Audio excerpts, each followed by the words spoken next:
Thomas and Gordon. Thomas was a tank engine who lived at a big station. He had 6 small wheels, a short stumpy funnel, a short stumpy boiler, and a short stumpy dome. He was a fussy little engine, always pulling coaches about. He pulled them to the station ready for the big engines to take out on long journeys. And when trains came in and the people had got out, he would pull the empty coaches away so that the big engines could go and rest. He was a cheeky little engine too. He thought no engine worked as hard as he did, so he used to play tricks on them. He liked best of all to come quietly beside a big engine dozing on a siding and make him jump. Peep, peep, peep, peep, peep. Wake up, lazy bones, he would whistle. Why don't you work hard like me? Then he would laugh rudely and run away to find some more coaches. One day, Gordon was resting on a siding. He was very tired. The big express he always pulled had been late, and he had to run as fast as he could to make up for lost time. He was just going to sleep when Thomas came up in his cheeky way. Wake up, lazy bones, he whistled. Do some hard work for a change. You can't catch me, and he ran off laughing. Instead of going to sleep again, Gordon thought how he could pay Thomas out.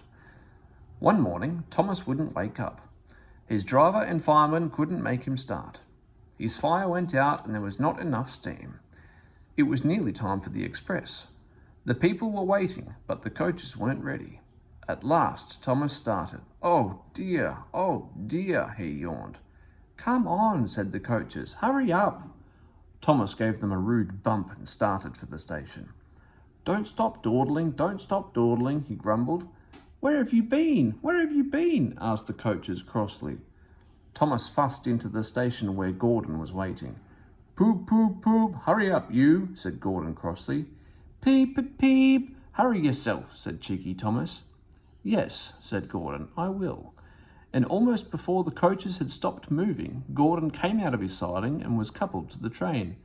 Poop, poop, he whistled, get in quickly, please. So the people got in quickly, the signal went down, the clock struck the hour, the guard waved his green flag, and Gordon was ready to start. Thomas usually pushed behind the big trains to help them start, but he was always uncoupled first, so that when the train was running nicely, he could stop and go back. This time he was late, and Gordon started so quickly that they forgot to uncouple Thomas. Poop, poop, said Gordon. Peep, peep, peep, whistled Thomas. Come on, puffed Gordon to the coaches. Pull harder, puffed Thomas to Gordon. The heavy train slowly began to move out of the station. The train went faster and faster. Too fast for Thomas. He wanted to stop, but he couldn't. Beep, beep, stop, he whistled. Hurry, laughed Gordon in front. You can't get away, laughed the coaches. Poor Thomas was going faster than he had ever gone before. He was out of breath and his wheels hurt him, but he had to go on. I shall never be the same again, he thought sadly. My wheels will be quite worn out. At last they stopped at a station. Everyone laughed to see Thomas puffing and panting behind. They uncoupled him, put him onto a turntable, and then he ran on a siding out of the way.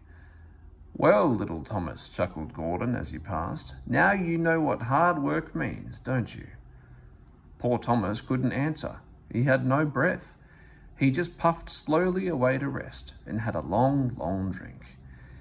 He went home very slowly and was careful afterwards never to be cheeky to Gordon again.